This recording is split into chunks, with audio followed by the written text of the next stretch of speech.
Mag-igsoon din sa ito mapagbasa karon sa ito unang pagbasa, padayon ang narratives sa mga apostoles, padayon nagmantala, nagsangyaw sa Ebanghelyo. So, mao na ato ang pamalandungan isip mga matuon ang ato ang tahas ilabi na diha sa pagpakanat, diha sa pagsangyaw sa mensahe sa Dios, ang mensahe sa kamatuoran sa pagkabanhaw ngadto sa matag usan. Pero before nato himuon siya ngadto sa uban, kinahanglan ato siyang bansayon diha sa tuang inlaw-adlaw nga pagkinabuhi. Ug mao kana mangayo kita kanunay sa grasya sa Ginoo, no? Nga ato ang gikinahanglan diha sa atong paglahutay sa pagsangyaw sa maayong balita. Sa atong ebanghelyo karon si Jesus mingon, hinumdumi nga ako ang unang gikasilagan sa kalibutan. Mao kini ang dili katuhuan nga istorya sa atong mga ebanghelyo. Si Kristo miabot ug ang kultura nakigbatok kaniya. Sa pag-uswag sa ebanghelyo, nagkakagrabe ang mga puwersa sa antagonismo, ang mga kapiligro nagkadungog sa pagpakli sa matag panid. O kini nga tinuod nga palasanon ni Kristo. Ang palasanon sa usa ka ginikanan kinsang mga anak nakigbatok kaniya.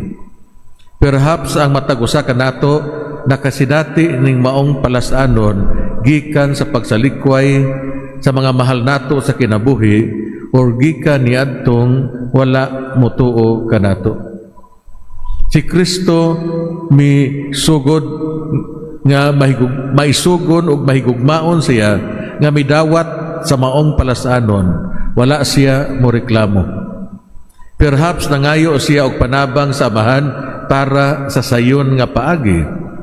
Kini parihas sa atong kinabuhi, kitang tanan kasagaran nagatubang og mga problema bisan tuod gusto nato nga maghimo og maayo. Adunay mga panghitabo sa kinabuhi nga atong dawaton ang atong mga limitasyon ug ang mga limitasyon nga gipahamtang kanato sa uban. Kini mao ang halandumon nga nahitabo o mga panghitabo sa kinabuhi, ang panahon nga ato ang gidawat ang atong cross parihas sa gihimo ni Kristo.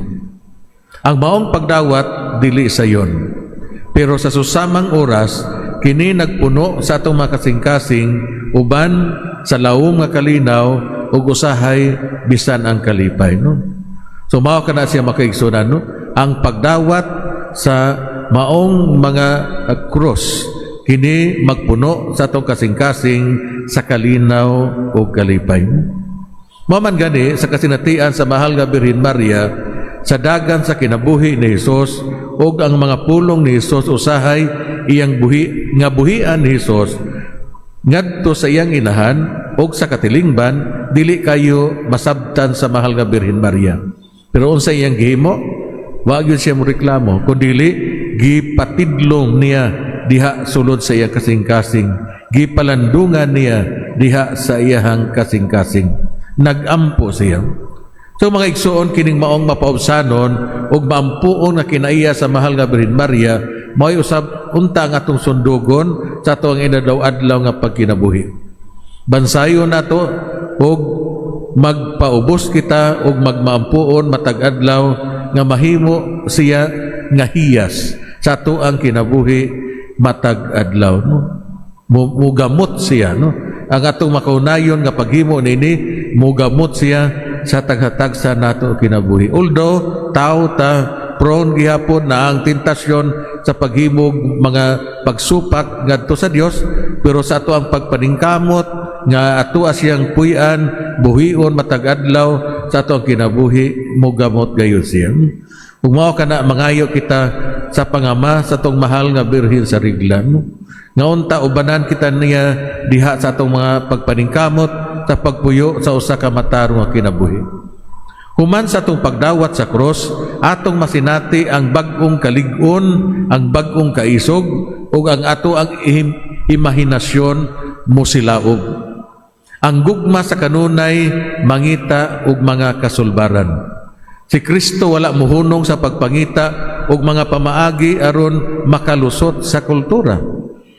Mga igsuon, himuon nato ang tanang maayo diha sa pagsangyaw bisan tuod magatubang kita og mga oposisyon. Uban sa tabang ni Kristo, walay mga babag nga dili mamahimong significant. Kini kita tabangan ni Kristo sa tanang mga problema nga atuang giatubang. Ang pinakaimportante nga butang nga kita padayon nakapokus sa katumanan sa iyang kabubuton tungod sa gugman ug siya na ang bahala sa uban. So sa atong pagpadayon ng Santos nga Misa makaigsunan, magampo kita sa Ginoo. Ginoo, nahibalo ikaw sa among mga palasanon. Nahibalo ikaw nga wa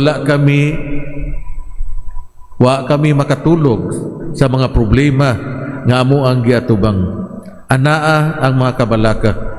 Tabangi kami, Ginoo, sa pagdawat niini sama sa imong pagdawat sa imong cross. Amen. Unsa may hagit para kanato mga igsuon?